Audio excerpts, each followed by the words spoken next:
നമസ്കാരം, എല്ലാ കൂട്ടുകാർക്കും എൻ്റെ യൂട്യൂബ് ചാനലിലേക്ക് സ്വാഗതം. ഇന്ന് നമ്മളിവിടെ തയ്യാറാക്കാൻ പോകുന്നത് നേന്ത്രക്കായ കൊണ്ടൊരു കറിയാണ് തയ്യാറാക്കാൻ പോകുന്നത്. ഇതുപോലെ ഇതൊരു കറി തയ്യാറാക്കിയിട്ടില്ല. അതുപോലെ വളരെ ചെറിയ ചേരുവകൾ കൊണ്ട് പെട്ടെന്ന് തയ്യാറാക്കാവുന്ന ഒരു കറിയാണ്. അപ്പോൾ നമുക്ക് നേന്ത്രക്കായയുടെ തൊലിയെല്ലാം ഒന്ന് കളഞ്ഞെടുക്കാം. ഇതുപോലെ നമുക്കിതിൻ്റെ മേളിലത്തെ തൊലി മാത്രം ഒന്ന് ഇതുപോലെ കളഞ്ഞെടുക്കാം. നമ്മൾ 2 കായാണ് ഇവിടെ എടുത്തിരിക്കുന്നത്. നമുക്ക് ആളുകളുടെ എണ്ണത്തിനനുസരിച്ച് കായയുടെ അളവ് കൂട്ടുകയും കുറയ്ക്കുകയും ഒക്കെ ചെയ്യാം.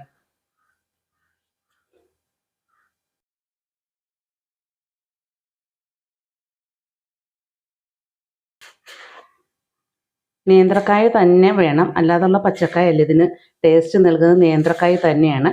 അപ്പം നമ്മൾ നേന്ത്രക്കായ തന്നെ എടുക്കണം ഈ കറിക്ക്. അല്ലാതെ പച്ചക്കായ കൊണ്ട് നമ്മൾ ഒത്തിരി റെസിപ്പികൾ ഇട്ടിട്ടുണ്ട്. അതുപോലെയല്ലേ ഇതൊരു വേറൊരു റെസിപ്പിയാണ്. ഈ പച്ചക്കായും 2-3 ഉള്ളിയും ഒരു 2-3 പച്ചമുളക് മാത്രം മതി നമുക്ക് ഈ കറി തയ്യാറാക്കാനായിട്ട്. ഇപ്പോൾ തൊലിയെല്ലാം കളഞ്ഞ് എടുത്ത് ഉപ്പും മഞ്ഞളും കൂടെ കലക്കി വെച്ചിരിക്കുന്ന വെള്ളത്തിലേക്ക് നമുക്കിതൊന്ന് അരിഞ്ഞിടാം, ചെറുതായിട്ട് അരിഞ്ഞിടാം. ഇതിന് കറയുണ്ട്, ആ കറ പോകുന്നതിന് വേണ്ടിയിട്ടാണ് നമ്മൾ ഉപ്പും മഞ്ഞളും കലക്കി വെച്ചിരിക്കുന്നത്. ആ വെള്ളത്തിലേക്ക് വേണം നമ്മൾ ഇത് ഇതേപോലെ പൊളന്നിട്ട് 4ആയിട്ട് കണ്ടിക്കണേ അങ്ങനെ കണ്ടിക്കാം, 2ആയിട്ട് വേണമെങ്കിൽ പൊളന്നിട്ട് കണ്ടിക്കാം. നമ്മളിപ്പോൾ പൊളന്നിട്ടാണ് കണ്ടിച്ചെടുക്കുന്നത്. ഇതേപോലെയാണ് നമ്മൾ കണ്ടിച്ചെടുക്കുന്നത്, 2ആയിട്ട് ഇതുപോലെ ഈ വലിപ്പത്തിലാണ് നമ്മൾ കണ്ടിച്ചെടുക്കുന്നത്. അപ്പോൾ ഇതെല്ലാം ഒന്ന് ഇതേപോലെ ഒന്ന് അരിഞ്ഞെടുക്കട്ടെ. അരിഞ്ഞതിന് ശേഷം ഇതെല്ലാം ഉടനെ തന്നെ നമ്മൾ വെള്ളത്തിലേക്ക് ഇടണം, അല്ലെങ്കിൽ കറ പായും.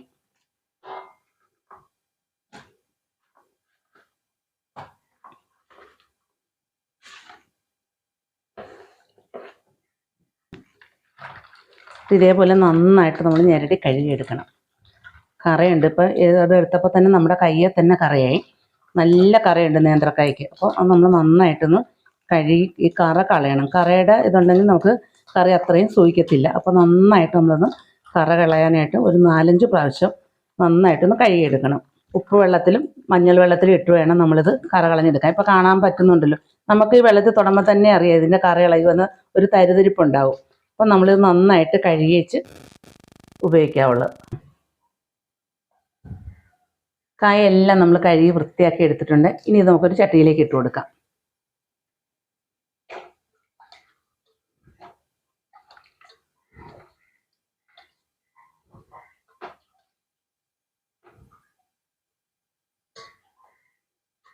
കായെല്ലാം ചട്ടിയിലേക്ക് ഇട്ട് 5-8 കഷ്ണം ചുവന്നുള്ളി, ചെറിയ ചുവന്നുള്ളിയാണ്, നമ്മൾ കണ്ടിച്ചിട്ടില്ല, അതേപടി തന്നെ ഇട്ടിരിക്കുകയാണ്.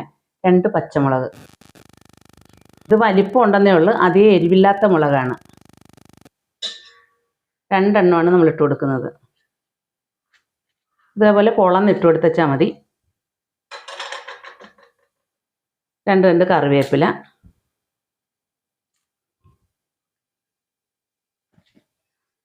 ഇത് വേകാനായിട്ട് ഒരു 1/2 ഗ്ലാസ് 3/4 ഗ്ലാസോളം വെള്ളം ഒഴിച്ചു കൊടുക്കാം.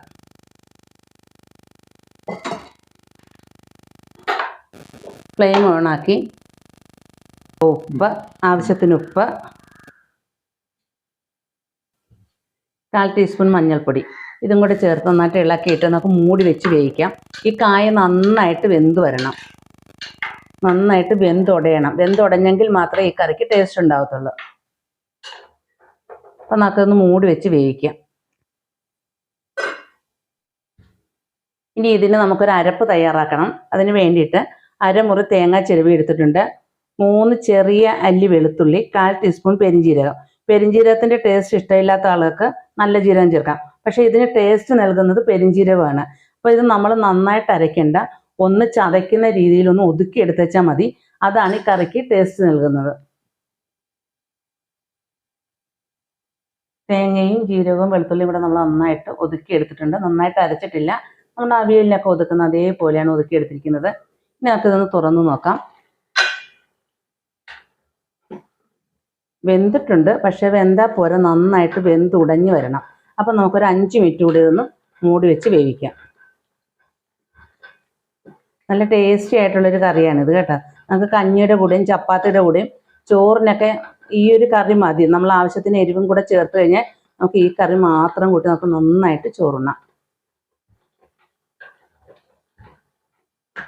നമ്മളൊന്ന് കുത്തി ഉടച്ചു കൊടുക്കുകയാണ്, എന്നിട്ട് മൂടി വെച്ച് ഒന്നുകൂടെ വേവിച്ചെടുക്കാം. ഇത് ഉടയണം, ഉടഞ്ഞെങ്കിൽ മാത്രമേ ആ കറിയുടെ ടേസ്റ്റ് ഉണ്ടാകത്തുള്ളൂ.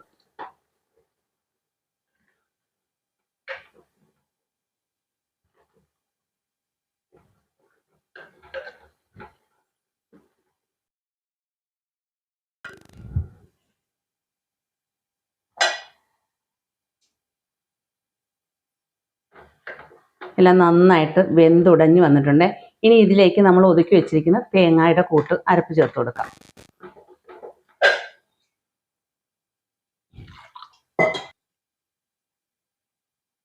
ജാറ് കഴുകി ലേശം വെള്ളം കൂടെ ചേർത്ത് നമ്മൾ കൊടുക്കുകയാണ്.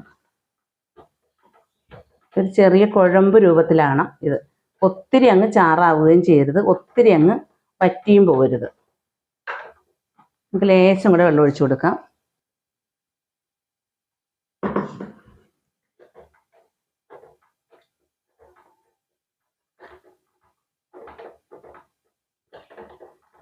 ഈ തേങ്ങയുടെ മിക്സ് എല്ലാം ഇതിനകത്തേക്ക് നന്നായിട്ട് അലിഞ്ഞ് ചേരണം.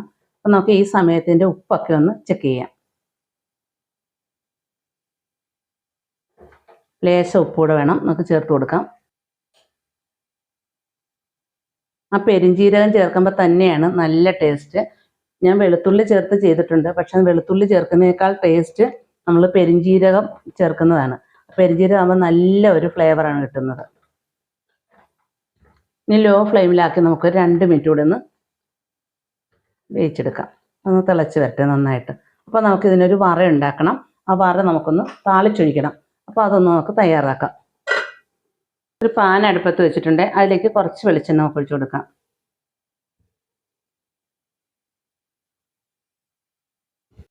എണ്ണ നന്നായി ചൂടായി വരുമ്പോൾ അതിലേക്ക് ഒരല്പം കടുക് ഇട്ട് കൊടുക്കാം.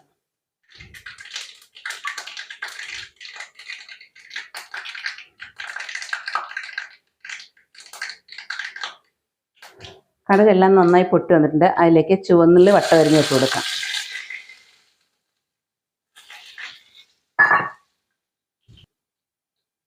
മൂന്ന് വറ്റൽമുളക്, 2 കറിവേപ്പില,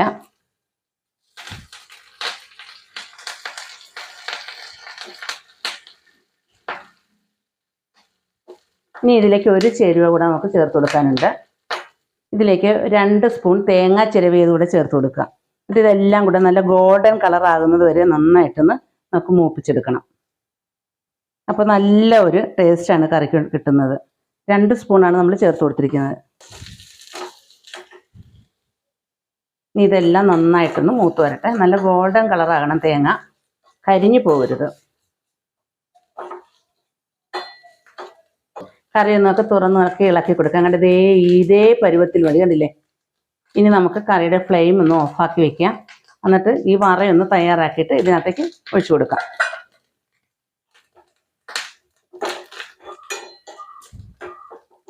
വറയെല്ലാം നന്നായിട്ട് മൂത്ത് വന്നിട്ടുണ്ട്, കണ്ടില്ലേ? ഇതേപോലെ ഗോൾഡൻ കളറാണ്.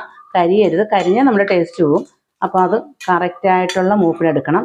ഇനി നമുക്ക് ഇതിനകത്തേക്ക് ചേർത്ത് കൊടുക്കാം.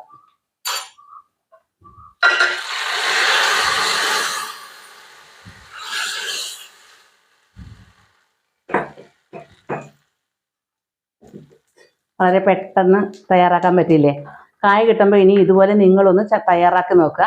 എന്നിട്ട് നിങ്ങളുടെ അഭിപ്രായങ്ങൾ എന്നെ അറിയിക്കാൻ നിങ്ങളാരും മറക്കരുത്.